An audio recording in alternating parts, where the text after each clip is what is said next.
Salut tout le monde, c'est Stéphane d'InLearn. Aujourd'hui, on va voir comment publier son application sur le Play Store.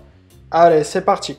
La première chose à faire concernant votre application, c'est de la mettre à jour, c'est-à-dire de faire un Flutter upgrade et de vraiment mettre à jour tous les composants de votre projet pour qu'il soit le plus optimisé possible et pour qu'il y ait le moins d'erreurs possible pendant la compilation. Ensuite, nous allons utiliser le projet Ma Carte de Visite qu'on a vu sur la chaîne YouTube. Si vous n'avez pas encore créé d'application avec Flutter, je vous invite à prendre la formation d'initiation en commentaire. Vous allez avoir des bonus en plus. Donc, prenez votre projet. Nous, on prend le projet Carte de Visite. Et la première chose que l'on va faire, c'est qu'on va se mettre sur la documentation qui va nous permettre de publier, de préparer notre package, notre application pour publier sur le Play Store. Alors, cette documentation, c'est celle-ci. Vous avez le lien dans la description. Donc, c'est la documentation pour compiler et créer une release d'application Android. Il y a plusieurs étapes comme on voit ici. On ne va pas toutes les faire non plus. La première étape, je vous la montre comme ceci. On va la faire rapidement. Cette première étape, c'est d'ajouter, c'est un peu optionnel, c'est d'ajouter une icône pour votre application. C'est-à-dire que si on se remet là-dessus, ça on baisse, c'est les icônes qui sont ici. Vous avez les icônes et le but c'est pas d'avoir une icône comme ça, il vous faut une icône pour votre application. Donc cette étape-là vous montre comment faire. Là vous pouvez vérifier le guide qu'ils appellent ça pour designer des icônes. Ici, on vous dit de déplacer après vos fichiers dans ce dossier-là. Pour créer les icônes, vous avez besoin des dimensions, de dimensions spécifiques. Il y a un petit site que j'aime bien qui va vous permettre cela. Tapez icône generator dans votre navigateur et vous allez tomber sur appicon.co. Ce site-là est très pratique pour générer sur plusieurs supports comme iPhone, iPad, Watch, Mac. Ici, vous déplacez votre image. Il vous dit de préférence de 1024 pixels par 1024 pour avoir vraiment un bon rendu sur votre téléphone. Et ensuite, vous sélectionnez ou désélectionnez les supports que vous ne voulez pas. Vous mettez le nom. Il faut laisser IC Launcher si vous ne voulez pas modifier dans les paramètres plus tard. Et vous générez. Une fois que vous avez généré, vous pouvez télécharger le fichier zip. Et dans le fichier zip, vous allez avoir, si vous décompressez, plein de fichiers qui vont ressembler à, si on se met dans Android, app, src, main, res. Ça va être ça. Ça va être les dossiers comme ça, vous allez avoir le dossier mipmap, triage DPI, etc. Et dedans, vous allez avoir des images, comme il y a ici. Donc ensuite, il vous suffit d'aller dans ce dossier-là, res là, comme on a été. Donc Android App, src res dans VS Code. Pour les autres, Android Studio ou même à travers votre explorateur de fichiers, c'est pareil. Et à l'intérieur de res ici, vous faites un copier-coller, vous remplacez les dossiers, ou même si vous voulez éviter les erreurs, vous supprimez les dossiers ici, là. Tous les dossiers que vous allez remplacer, vous les supprimez, comme ça vous évitez les erreurs, et vous faites un copier-coller. Normalement, si vous avez laissé le nom qu'il y a là, eh ben, ça devrait reprendre les nouvelles icônes et changer les icônes, changer l'icône qu'il y a là. Vous pouvez essayer, lancer l'application, regardez, si l'icône a changé, c'est que c'est bon. Une fois que vous avez fait ça, donc ça on peut fermer, hop, res, src, tac, ça pareil, vous aurez le lien dans la description. Une fois que vous avez fait ça, on peut passer à la suite, qui est de signer l'application. Alors c'est important, c'est l'une des choses les plus importantes pour le Play Store. Vous ne pourrez pas publier une application sans qu'elle soit signée. Alors, qu'est-ce que ça veut dire signer une application? Google a besoin de savoir si vous êtes l'unique créateur de l'application. Et la meilleure façon de savoir si vous êtes le créateur de cette application-là, c'est de la signer. Comme ça, vous apportez votre signature unique à votre application quand elle est créée. Et s'il y a quelqu'un qui veut falsifier votre application en la republiant sur le Play Store, en la copiant, il ne pourra pas. Vous pourrez protester en montrant que votre application est signée et en montrant votre signature. Donc c'est très important pour éviter tous les plagiats et toutes les fausses copies de créer une signature. Et de toute façon, c'est obligatoire pour le Play Store. Donc pour cela, il va vous falloir ce que l'on appelle l'outil KeyTool, qui est disponible sur Windows et Mac, les dernières versions. Et il faut simplement copier ce qu'il y a là. Pour cette partie-là sur Windows, vous faites attention.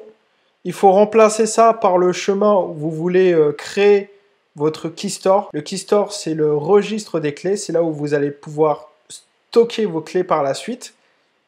Si vous en avez déjà un, vous pouvez passer cette étape-là. Si vous n'en avez pas, il faut créer via cette ligne de commande-là. Ça, c'est pour Windows, ça, c'est pour Mac. On va le faire juste après.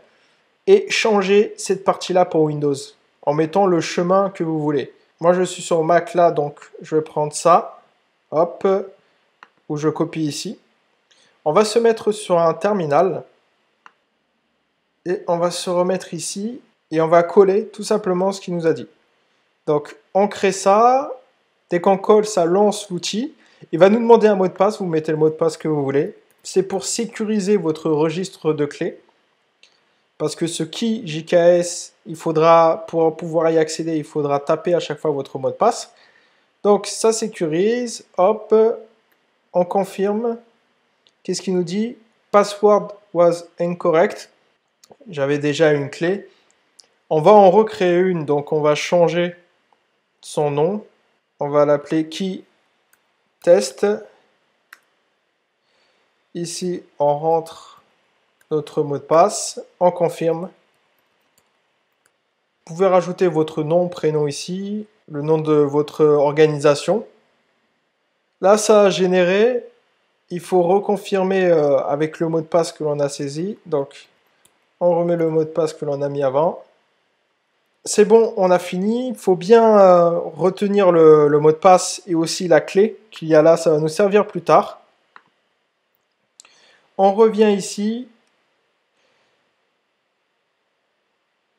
Ça, on peut passer. Une fois qu'on a fait ça, on va créer un fichier avec notre mot de passe, comme ceci, avec ces informations-là, et on va l'appeler key.property. Et on doit le mettre à la racine du dossier Android de notre projet. Donc, on va s'en occuper. On va dans Android, ici à la racine. On crée un nouveau fichier. On l'appelle key.properties. C'est bien ça. Key.properties. Ça met une petite icône là. Hop. Et ici, on va les copier ça. Et donc, on va remplacer ça par nos mots de passe. Donc, store password, key password. Là, vous mettez 2 fois le mot de passe que l'on a mis tout à l'heure pour accéder à notre registre de clés là. Notre JKS. Ensuite, key alias, c'est le nom de notre clé. Et ici, on va mettre la localisation de notre fichier. On testera tout à l'heure. S'il y a un message d'erreur, on saura directement s'il y a un problème. Une fois qu'on a fait ça, on va retourner sur notre documentation. Du coup, ça, c'est bon. Il nous dit de garder le key property private, c'est normal. Il faut éviter de le donner à n'importe qui. Et même dans votre GitHub, si vous avez GitHub, il faut faire attention à ce que Git ignore ce fichier-là. Ensuite, il faut faire la configuration au niveau de notre Gradle pour qu'il prenne en compte ce fichier-là. Donc, pour ce faire, on va aller dans Android App Build Gradle et copier ces éléments-là, comme il nous l'indique, juste avant cette partie-là. Donc, App Build Gradle, et on va se mettre au niveau du Android. Donc, Android, c'est cette partie-là, et on va coller nos lignes avant comme ceci. Donc cette partie-là, qu'est-ce qu'elle va faire? On définit une nouvelle variable qui s'appelle KeyStoreProperties. On appelle un objet ici Properties. Et on va aller chercher le fichier KeyProperties qui est là pour le rendre accessible dans le build de Gradle. Une fois qu'on a fait ça, hop, ça va charger, hein, c'est ce que je viens de vous dire, ça charge le KeyProperties. Et après, on peut l'utiliser, donc toujours dans le même fichier. On va remplacer ce to-do là par cette partie-là. Donc, hop, on prend ça, même plutôt tout ça. Et on va aller dans notre build type, ici. On va coller ça au-dessus. Là, on est dans la configuration d'une release. Si vous voulez créer une application pour le debug, vous n'avez pas besoin spécialement de faire ça. Cette partie-là, elle va tout simplement récupérer les champs qu'il y a dans notre fichier, donc KeyStoreProperties, key alias, ça va récupérer dans notre KeyProperties. Et ici, on va changer cette partie-là. Ce n'est pas .debug du coup. Maintenant, on passe en release, donc .release. Le fait d'avoir écrit ça, quand le build de Gradle va se lancer et quand on sera en mode release, il va actionner ça et du coup, il va actionner ça aussi. Ça, on peut supprimer du coup parce que le to-do, on vient de le faire. Ok, on passe à la suite. Là, il nous dit que du coup, maintenant que toutes les applications en mode release, tout ce qu'on va compiler en mode release pour notre projet, sera automatiquement signé. Donc c'est parfait. Il nous dit qu'on peut peut-être utiliser Flutter Clean pour bien enlever les fichiers cache.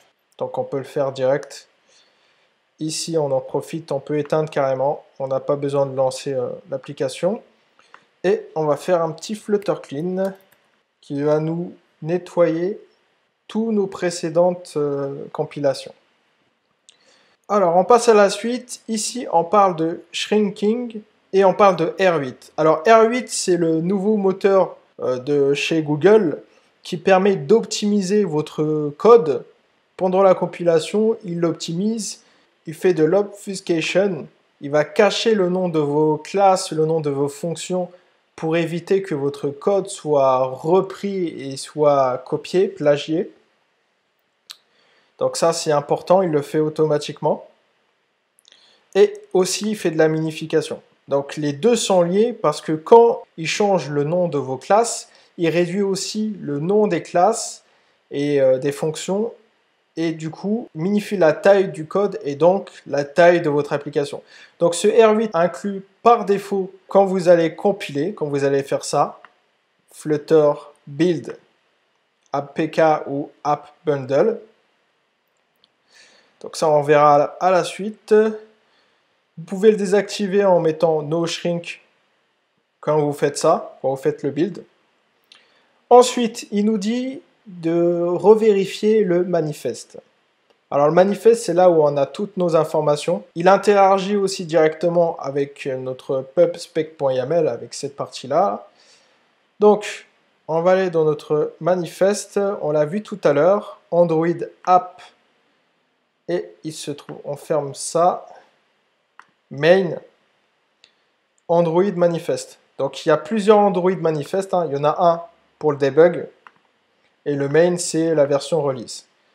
Si on va là-dessus, on a toutes nos informations.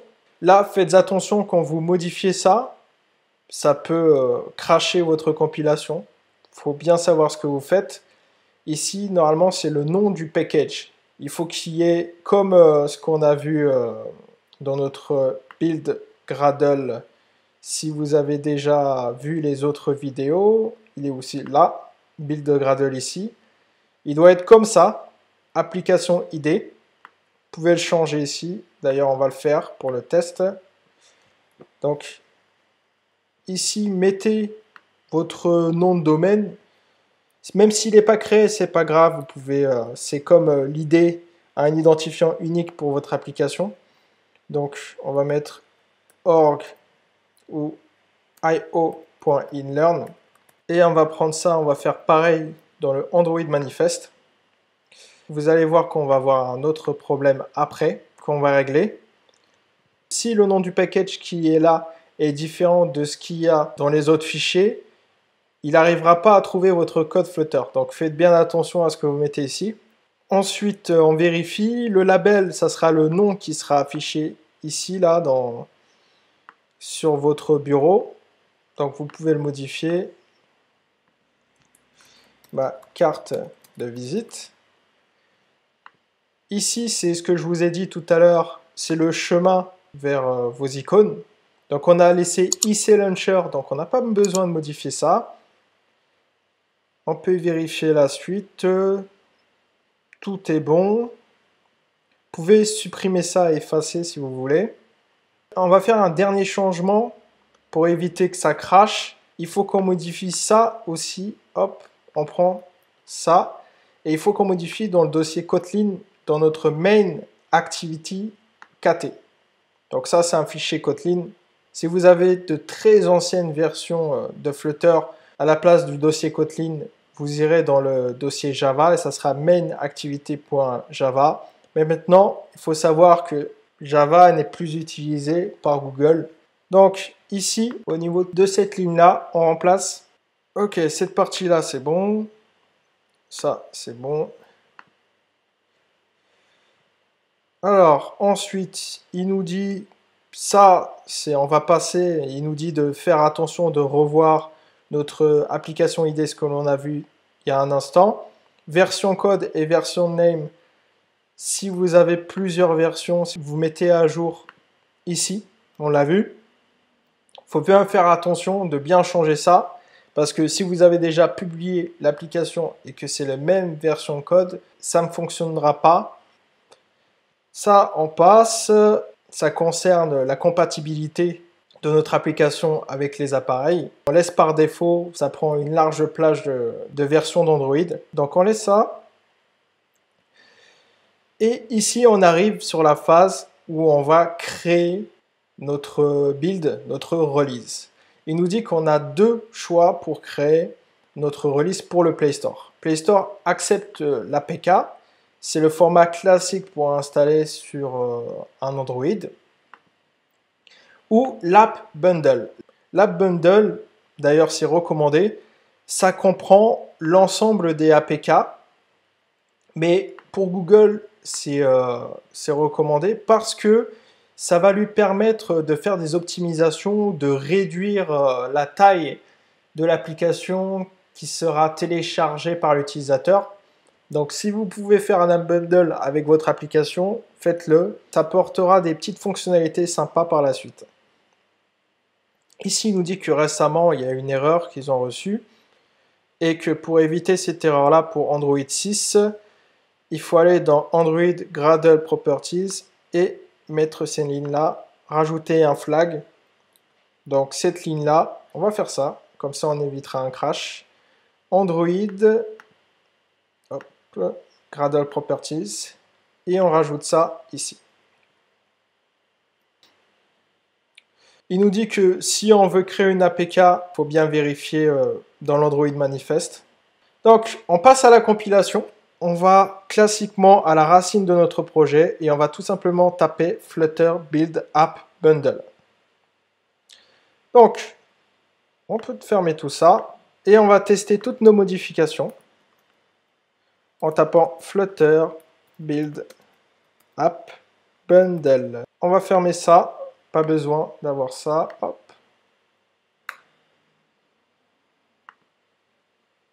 Et si tout se passe bien, on devrait avoir une compilation sans erreur et la génération de notre fichier AppBundle. Alors, le compilateur s'est arrêté avec une erreur. Ici, il nous dit que le KeyStoreFill n'est pas trouvé. Donc, d'un côté, c'est bon signe, ça veut dire que toute notre configuration Gradle est bonne. La seule chose qui n'est pas bon, c'est le chemin dans notre key property qui doit être changé. Donc, ici, on va revenir sur l'alias, on va laisser key et on va mettre le chemin complet dans key test.jks. Si tout se passe bien, vous devriez avoir ce message-là en vert, build, avec le chemin. Donc c'est un fichier au format AAB, c'est le format spécifique du Play Store. Pour aller voir notre fichier, on va déjà tout fermer, là il y a beaucoup de choses ouvertes. On va aller dans build, app, comme il nous dit, outputs, hop, bundle. C'est à peu près pareil hein, quand vous générez un APK, ça sera dans ce dossier-là, dans ce build app. Et ici, on a notre fichier. Donc, après, on peut ouvrir le Finder, Reveal in Finder, et puis on a notre fichier. Ce fichier-là, on va pouvoir l'envoyer sur notre Play Store. Là, il nous montre pour tester notre app bundle. Vous pouvez voir ça, mais avant de, bien sûr, de générer un bundle et de le publier sur Play Store, il faut faire beaucoup de tests. Hein. Il faut que vous vérifiez que votre application fonctionne. On va aller uploader l'application sur le Google Play. Bien sûr, il y aura une période après d'approbation par Google. Je vais vous montrer un peu les étapes. On ne va pas aller jusqu'au bout. Donc, il vous faut un compte Google pour aller plus loin et 25 $. C'est pas gratuit de publier sur le Play Store. Il y a quand même des frais d'entrée de 25 $, mais ils sont payables une seule fois. Une fois que vous avez payé ça, vous pouvez publier autant d'applications que vous voulez. Pour trouver le site, on va taper Google Play Console. En cliquant ici, il va vous demander directement de vous connecter avec un compte Google. Vous pouvez créer un compte Google avec une adresse mail, que ce soit Gmail ou une adresse classique. Une fois que vous avez créé votre compte Google, il vous demandera de payer 25 $ et après vous aurez accès à la console Google Play. Ensuite, une fois que vous avez accès à votre Google Play console, on va aller dans Créer une application. Ici, vous mettez votre titre, test, le nom de l'application. Ce nom-là, il sera défini, il sera affiché, faites attention, c'est le nom du projet de votre application dans le moteur de recherche du Google Play. Donc faites bien attention, optimisez-le pour le marketing, tout ça. Là, on met une description, etc. Il y a une résolution pour l'image de présentation, des captures d'écran. Tout ça, c'est la partie marketing, la partie qui sera affichée à l'utilisateur. Nous, ce qui nous intéresse, c'est la partie release. D'ailleurs, vous avez des petites croix là, parce que pour publier votre application, il va falloir que l'ensemble des croix qu'il y a là soit au vert. Donc, à chaque fois, passer de un à l'autre pour remplir les étapes et du coup pour pouvoir publier plus tard, pour avoir le bouton pour publier votre release. Ici, c'est ce qui nous intéresse.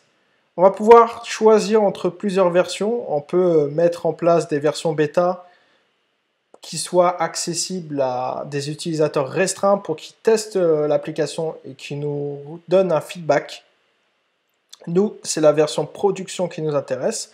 On va aller dans Gérer. On va créer une release. Et ici, il demande autoriser Google à gérer et à protéger votre clé de signature d'application. Donc, on met continuer. Il va gérer ça pour nous. On va prendre notre fichier. On peut faire un glisser-déposer ou tout simplement parcourir. Donc, on peut mettre notre app bundle ici, mais aussi nos APK. Mais faites attention, pour les APK, il y aura 3 fichiers à rajouter ici. Donc, on glisse, hop, et il va nous charger notre app bundle. Le nom de la release, c'est surtout un nom pour nous. Vous pouvez mettre version 1 ou mettre version je ne sais quoi, lui donner un nom grec si vous voulez. Et ici, vous pouvez rajouter les nouveautés. Les balises qui sont là, c'est par rapport au langage. Vous pouvez voir plus de détails pour définir plusieurs traductions. Donc on peut mettre version 1.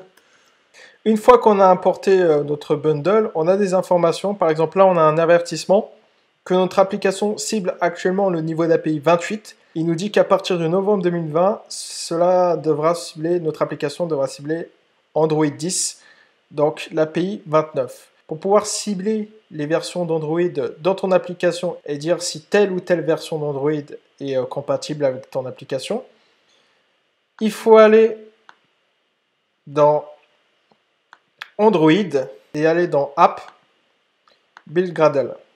C'est là que tu devras modifier. Au lieu de mettre Target SDK version, tu devras mettre 29. Tu peux déjà le mettre de ton côté si tu veux. Ça dit à notre programme que notre application est compatible à partir de la version minimale de Android, l'API 16, jusqu'à 29. C'est la dernière. Donc on va remettre ça en place. Et une fois que tu as fait ça, bien sûr, il faut recompiler. Ça, c'est bon. On descend, on clique sur enregistrer. On vérifie bien. Ici, on peut sélectionner pour avoir plus de détails. Ça propose l'application à pas mal d'utilisateurs. Donc, c'est parfait. On appuie sur vérifier. Et ici, si vous voulez résolver, blablabla, on va voir le message d'erreur. Qu'est-ce qu'il nous dit? Vous n'avez pas sélectionné de pays ni de région pour ce canal. C'est normal qu'il nous dise ça parce que on ne peut pas encore lancer le déploiement là. C'est la dernière chose qu'on va faire. Il nous donne ce message d'erreur là parce qu'il faut qu'on remplisse tout ça. C'est tout pour cette vidéo. Vous savez maintenant publier une application sur le Play Store. Si vous voulez devenir un expert avec Flutter et apprendre à créer toute une large gamme d'applications, vous avez la formation Flutter Master dans la description. Si vous avez des questions ou des problèmes techniques, vous pouvez rejoindre la communauté, le lien est dans la description. Et on se dit à bientôt.